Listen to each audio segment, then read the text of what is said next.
आज की इस वीडियो के अंदर मैं आपको free of cost daily university की प्रेफरेंस शीट तो देने ही वाला हूं। इसके साथ साथ मैं आपको सिखाने वाला हूं कि किस तरह से आपको स्टेप बाय स्टेप अपना जो फॉर्म है, अपना जो फेज 2 है वो फिल करना है। आई होप आप लोगों को पता होगा यार, फेज 2 आपका ऑलरेडी आ चुका है, आज से ही स्टार्ट हुआ है। तो आपको किस तरह से स्टेप बाय स्टेप फिल करना है वो चीज़ मैं आपको सिखाने वाला हूँ। प्लस इस वीडियो के अंदर मैं आपको free of cost preference sheet भी देने वाला हूँ, और इस वीडियो का बिल्कुल लास्ट तक देखना, आपके सारे डाउट्स यहाँ पर क्लियर होने वाले हैं, ये मेरी गारंटी है। ठीक है, तो इस वीडियो को आप जरा ध्यान से देखना। और लास्ट भी मैंने स्टूडेंट्स को समझाया था तो काफ़ी अच्छा रिस्पॉन्स आया था, काफ़ी अच्छे स्टूडेंट्स जो थे उन्हें बोला कि हाँ काफ़ी हमारी हेल्प हुई है इस वीडियो से। तो आपकी भी हेल्प जो है वो इस वीडियो से होने वाली है, तो इस वीडियो को स्टार्टिंग से लेकर एंड तक ज़रूर देखना, और बहुत हेल्प होने वाली है। ठीक है, तो चलिए शुरू करते हैं फेज 2। सबसे पहले देखिए, आपको जो सीसेस का जहाँ पर आपने फॉर्म फिल किया था वो पेज आपको ओपन करना है, यानी कि ugadmission.uod.ac.in ये वेबसाइट आपको ओपन करनी है, जो डेली यूनिवर्सिटी की वेबसाइट है फॉर्म फिल करने वाली सीसेस की। जैसे आप उसे ओपन करेंगे वहाँ पर आपको ऑप्शन दिख जाएगा साइन इन का। अगर आपने पहले रजिस्टर कर लिया तो आप साइन इन कर लीजिएगा, अगर आपने रजिस्टर नहीं किया है तो आप फर्स्ट पेज के लिए रजिस्टर कर लीजिएगा। अब देखिए, मैंने यहाँ पर ऑलरेडी साइन इन किया हुआ है, तो मेरा यहाँ पर अपने आप ही पेज जो ओपन हो गया। अब यहाँ पर देखिए, पहले आपको फर्स्ट फेज यहाँ पर आपको फिल करना है। फर्स्ट फेज के अंदर आपका बेसिक जो डिटेल्स है डेली यूनिवर्सिटी के लिए वो सारी की सारी फिल की जाती है। एंड इसके बाद आपका जो सेकंड फेज है यहाँ पर आपको शो होगा, और यहाँ पर स्टार्ट पे क्लिक करके आप स्टार्ट कर सकते हैं। तो अभी हम यहाँ पर क्लिक करते हैं स्टार्ट पर, और फिर देखिए कौन सा पेज आपके पास यहाँ पर ओपन होता है। तो जैसे मैं यहाँ पे स्टार्ट पे क्लिक करता हूँ तो मेरे पास जो पेज ओपन हो जाता है वो होता है मैपिंग का। और देखिए यहाँ पर आपको क्या करना है, इस पेज के अंदर आपको सब्जेक्ट मैपिंग करना है। सब्जेक्ट मैपिंग का क्या मतलब है, जो टेस्ट आपने सीयूटी के अंदर दिए हैं, क्या वो सब्जेक्ट्स आपने सारे के सारे अपने 12th क्लास के अंदर पढ़े हैं या फिर नहीं पढ़े हैं, उसको बेसिकली आपको सब्जेक्ट मैपिंग बोलते हैं। अब देखिए यहाँ पर अगर आप देखेंगे तो यहाँ पर आपने जो 12th क्लास का अपना स्कोर डाला था वो सारा का सारा यहाँ पर स्कोर आ जाता है। इसी साथ साथ आपने जो सीयूटी के अंदर टेस्ट दिए थे वो सारे के सारे यहाँ पर आ जाते हैं। तो इसके अंदर आपको बेसिकली क्या करना है कि ये जो टेस्ट है कि आपने 12th क्लास के अंदर पढ़े हैं या फिर नहीं पढ़े, उस पर आपको टिक करना है, राइट। जैसे मान लीजिए इंग्लिश लिखा हुआ है यहाँ पे, तो मैंने यहाँ पे क्लिक किया, इंग्लिश मेरा यहाँ पर है क्योंकि मैंने इंग्लिश पढ़ा था, तो मैंने यहाँ पे क्लिक कर दिया। इसके अलावा अगर मैं बात करूँ इकोनॉमिक्स की, तो देखो मैंने यहाँ पे क्लिक किया, मैंने इकोनॉमिक्स भी पढ़ा था तो मैंने इकोनॉमिक्स पे क्लिक कर दिया, यानी कि मैंने इकोनॉमिक्स पढ़ा है। अगर मान लीजिए ज्योग्राफी की बात करूँ तो मैंने मान लीजिए ज्योग्राफी भी पढ़ी, तो मैंने यहाँ पे क्लिक कर दिया। लीगल स्टडीज़ की बात करूँ तो ये मैंने नहीं पढ़ा है, तो यहाँ पर मैं नोट एप्लीकेबल पर क्लिक कर देता हूँ कि मैंने ये नहीं पढ़ा है। इसके अलावा मास मीडिया, अगेन मैंने ये नहीं पढ़ा है तो मैं यहाँ पे क्लिक कर दूंगा। इसके बाद अगर बात करूँ मैथ्स की, तो मैथ्स भी नहीं पढ़ा है तो मैं यहाँ पे अगेन यहाँ पे क्लिक कर दूंगा। इसके बाद पॉलिटिकल साइंस की बात करूँ तो देखो पॉलिटिकल साइंस यहाँ पर भी मैंने पढ़ा है तो मैंने यहाँ पे क्लिक कर दिया। मतलब पर्सनली मेरी बात नहीं कर रहा हूँ, ये फॉर्म किसी और का है। सो मैं आपको भरना सिखा रहा हूँ, ठीक है। सो यहाँ पर आपको उसके बाद क्लिक करना है कि I declare that I have done correct 12th class subject mapping with CUT test paper. यहाँ पर आपको क्लिक करना है, फिर यहाँ पर भी आपको क्लिक करना है, और इसके बाद आपको सेव एंड कंटिन्यू पे क्लिक करना है। लेकिन इससे पहले मैं आपको एक चीज़ और समझा देता हूँ कि देखिए, डेली यूनिवर्सिटी बेसिकली आपको ये बोलता है कि आप वो टेस्ट नहीं दे सकते सीयूटी के अंदर जो आपने 12th क्लास के अंदर नहीं पढ़े हैं, राइट। मतलब कुछ मान लीजिए जनरल टेस्ट आप दे रहे हो तो जनरल टेस्ट में कोई नहीं पढ़ता है, तो ऐसे कुछ एक्सेप्शन है। लेकिन बेसिक जो है, मान लीजिए आप एक साइंस के स्टूडेंट और आप आर्ट्स के टेस्ट देते हो तो वहाँ पर आपको ड्यू में एडमिशन नहीं मिलेगा आर्ट्स के बेसिस पर, राइट। तो ड्यू यही बोलता है कि भाई आपको वो सारे के सारे टेस्ट वही दे सकते हो जो आपने 12th क्लास के अंदर पढ़े हो। और यहाँ पर देखिए एक ऑप्शन आपको दिख रहा है अपडेट 12th क्लास डिटेल्स, तो अगर मैं यहाँ पर क्लिक करूँगा तो बेसिकली आप इन डिटेल्स को भी एडिट कर सकते हैं अगर आपसे कोई भी गलत फिल हो गई है तो। सो अभी देखिए, आपको फिर यहाँ पर सेव एंड कंटिन्यू पे क्लिक करना है। आप जैसे ही सेव एंड कंटिन्यू पे क्लिक करेंगे तो आप पहुँच जाएंगे फिर नेक्स्ट पेज के ऊपर, और मुझे पता है अभी ये लोड होने में काफ़ी ज़्यादा टाइम लगाया, तो अरे वाह क्या बात हो गया। तो देखिए आप यहाँ पर नेक्स्ट पेज के ऊपर पहुँच जाएंगे। नेक्स्ट पेज के अंदर आपको क्या करना है, प्रोसीड टू प्रोग्राम एलिजिबिलिटी, यहाँ पर आपको क्लिक करना है। अब जैसे ही आप यहाँ पे क्लिक करोगे तो आप फिर आ जाओगे यहाँ पर सेकंड टैब के अंदर। अब जब यहाँ पर आओगे इसके अंदर तो एक बहुत ही मस्त चीज़ मैं आपको दिखाता हूँ। अब जैसे मैंने यहाँ पे क्लिक किया तो हम आ जाते हैं हमारे नेक्स्ट पेज के ऊपर, और यहाँ पर आप एक चीज़ देख सकते हैं। सबसे पहले तो आपका सीयूटी का जो स्कोर कार्ड है वो आपको यहाँ पर दिख रहा होगा, राइट। जो अपने सीयूटी के अंदर स्कोर किया है वो सारे के सारे स्कोर्स यहाँ पर आ गए हैं। इसके बाद अगर मैं बात करूँ तो देखो यहाँ पर कितनी बढ़िया चीज़ें लिखी हुई है। यहाँ पर लिखा है प्रोग्राम स्पेसिफिक सीयूटी स्कोर्स। अब इसका क्या मतलब है, इसका मतलब ये है कि आप किस किस कोर्स के लिए एलिजिबल हो ये भी इसके अंदर लिखा हुआ है, किसके अंदर एलिजिबल नहीं हो ये भी लिखा हुआ है, और उस पर्टिकुलर कोर्स को करने के लिए आपका जो सीयूटी का स्कोर बन रहा है वो कितना बन रहा है। अब मैं आपको एग्जांपल देता हूँ। मान लीजिए जैसे कोई बीए इंग्लिश ऑनर्स करना चाहता है तो यहाँ पर ये एलिजिबल है बीए इंग्लिश ऑनर्स के लिए।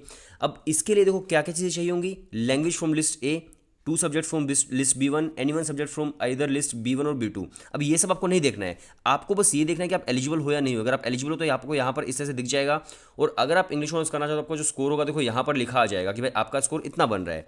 और कोई भी आपकी कट ऑफ आती है तो आप देख लीजिएगा, अगर इतना कट स्कोर है तो आप अप्लाई कर सकते हो किसी कॉलेज के अंदर, वरना आप नहीं कर सकते हो। और यहाँ पर देखिए जैसे इकोनॉमिक्स के लिए यहाँ पर मैथमेटिक्स मैंडेटरी है, तो मैथमेटिक्स 12th क्लास के अंदर पढ़ा नहीं था तो नहीं पढ़ा, तो यहाँ पर देखो क्या गया, minimum eligibility condition not satisfied, यानी कि नहीं पढ़ा है तो यहाँ पर आ गया है कि भाई ये आप एलिजिबल ही नहीं हो इस चीज़ के लिए। तो आप सारे के सारे कोर्सेज को देख लीजिएगा कि आप किसके लिए एलिजिबल हो किसके लिए एलिजिबल नहीं हो। और 4 या 5 या फिर उससे भी ज़्यादा, जो भी आप चाहते हो, जितने भी कोर्सेज आप करना चाहते हो, आप एक लिस्ट बना लीजिए कि मुझे कौन कौन से कोर्सेज करने हैं, और उसके बेसिस पर ही जो हमारा नेक्स्ट पेज है हमारे कॉलेज फिलिंग का, वो यहाँ पर शुरू होगा प्रेफरेंस सेलेक्शन का, राइट। तो हमें क्या करना है, हमें फिर यहाँ पर क्लिक कर देना है proceed to preference selection, right. तो अभी देखिए, अभी हम लोग आ चुके हैं हमारे सबसे इंपॉर्टेंट पेज पर। अगर आपने इस पेज को मिस कर दिया तो भाई सब कुछ मिस हो जाएगा, राइट। और अगर आपने इस पेज को ध्यान से समझ लिया तो मैं ये गारंटी देता हूँ कि आपको इतनी बढ़िया तरीके से चीज़ों को समझाऊंगा कि आपको ना ही किसी का भाई मान लीजिए प्रेफरेंस के लिए आपको कहीं पे पैसे देने पड़ेंगे।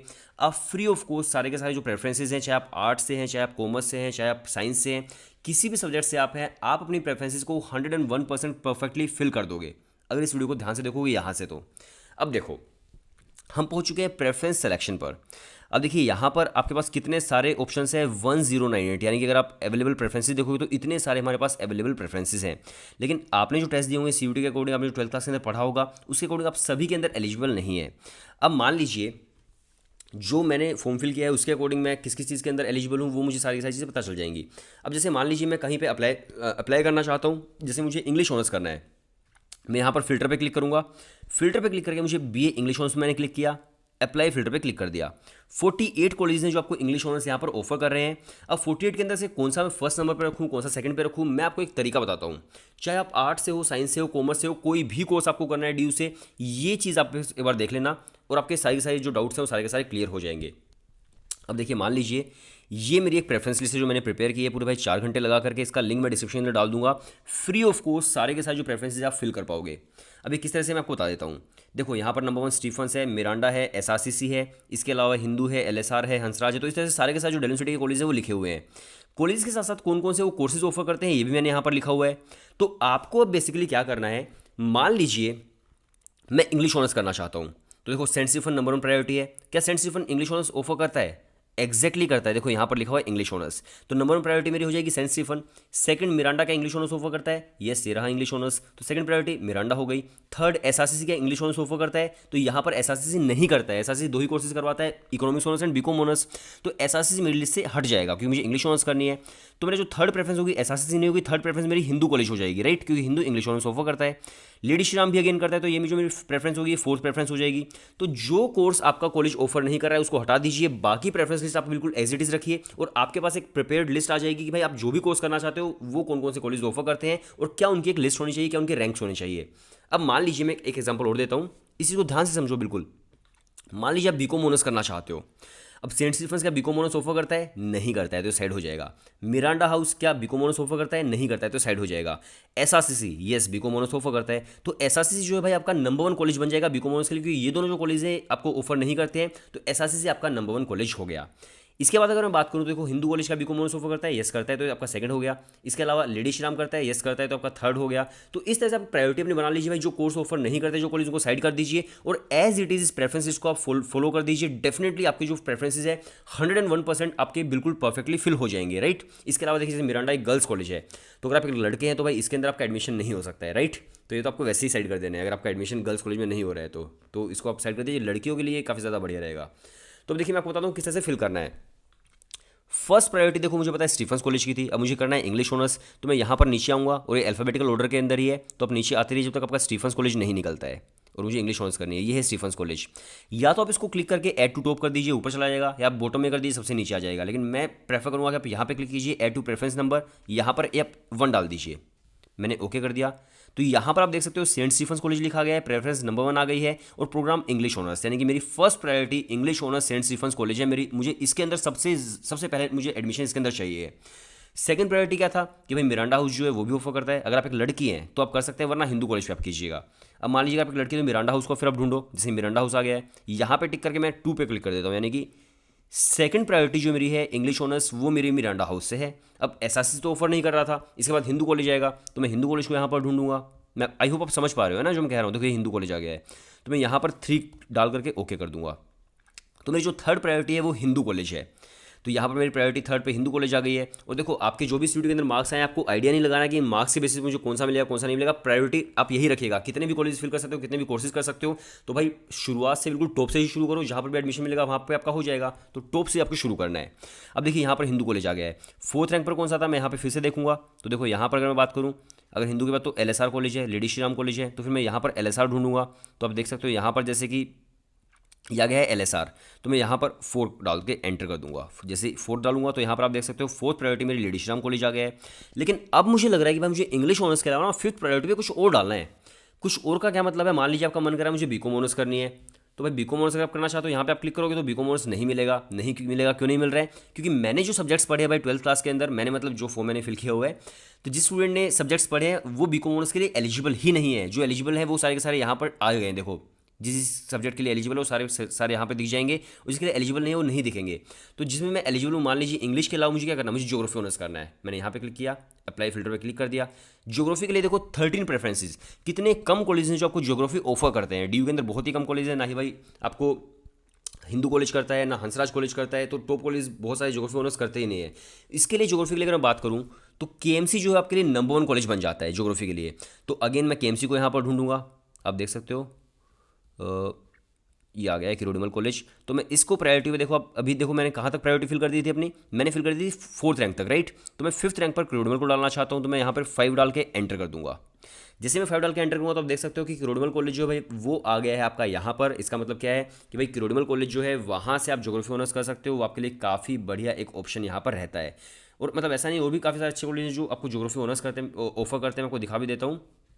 अब देखिए सेंट स्टीफन कॉलेज ज्योग्राफी नहीं कर रहा है भाई यहाँ पर, है ना। यहाँ पर आप इंग्लिश कर सकते हो, इकोनॉमिक्स कर सकते हो, हिस्ट्री है, फिलोसफी है, संस्कृत है, ज्योग्राफी नहीं है। मिरांडा हाउस यहाँ पर आप देख सकते हो, हाँ ज्योग्राफी। अगर आप लड़की हैं तो भाई आप मिरांडा को नंबर 1 रख सकते हैं। अगर आप लड़के हैं तो अगेन देखो यहाँ पर ना हिंदू कर रहा है ना कुछ और कर रहा है, आप फिर KMC को कर सकते हैं। KMC आपके लिए काफ़ी बढ़िया रहेगा। तो यहाँ पर इस प्रायोरिटी के अकॉर्डिंग कर सकते हैं। मैंने लड़के के हिसाब से कर दिया था। अगर आप लड़के हैं तो मिरांडा को आप फिर ज्योग्राफी के अंदर नंबर 1 रखिएगा, राइट। तो इस तरह से आप प्रायोरिटी अपनी इसी प्रेफरेंस लिस्ट के अकॉर्डिंग देख सकते हैं। और जितनी भी प्रेफरेंसेज आपको फिल करनी है भाई उतनी आप फिल कीजिए। आप ये मत सोचिए कि मैं 5-6 फिल कर देता हूँ, मैं 7-8 ही फिल कर देता हूँ। भाई जितनी ज़्यादा से ज़्यादा फिल कर सकते हो उतनी ज़्यादा से ज़्यादा फिल करो, बिल्कुल भी रुको मत, राइट। तो सारी प्रेफरेंसेस फिल करने के बाद आपको क्या करना है, आपको प्रीव्यू प्रेफरेंस सिलेक्शन पे आपको क्लिक कर देना है। तो मैं सबसे पहले यहाँ पर सारे के सारे प्रेफरेंसेस फिल करूँगा, उसके बाद मैं प्रीव्यू पर क्लिक करूँगा और फिर मैं आपको दिखाता हूँ कि वहाँ पर फिर आपको नेक्स्ट पेज क्या शो होता है, राइट। एंड आई होप आपको बहुत ही क्लियरली हर चीज़ समझ आ गई होगी कि किस तरह से प्रेफरेंसेस जो अपनी वो फिल आपको करनी है।